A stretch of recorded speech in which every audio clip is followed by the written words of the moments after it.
I'm Brittany with WTI, and I've had so much fun with the Zagone Monster Hand and Foot set. Now, my husband and I really love making funny videos, and we had an idea of something involving Bigfoot. And hands or feet are very important. Even if you just want to do a scene, you don't have to get fully in costume. All you have to do is maybe just put the foot on or the hand on to do a quick scene with a hand grabbing something, a hand moving past, a foot stepping down. It really adds to the storyline and makes it easier to not have to get in the entire suit. It's just so much fun. We were filming in Yosemite, a really beautiful place, and we had a really good time.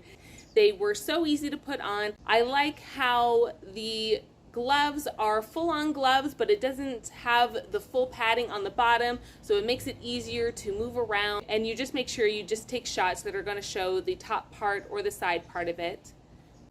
The feet also, great detail. I also liked the design of it. It just has an opening on the top and an opening on the bottom where your shoe pad can go. So you can actually put these over your shoe.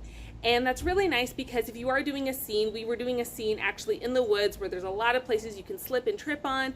So it was nice to be able to have that extra grip of your shoe. They're really easy to put on, and the detail are just so believable. You can see what looks like dirt in the crevices of the skin, in the nails. The fur was just really well done. I think it just makes the moment so much more enjoyable when it has that realism to it. So I think if you're into dressing up in costumes, making films, having fun with it, this is a great set, this is a great company, and that's my point of view.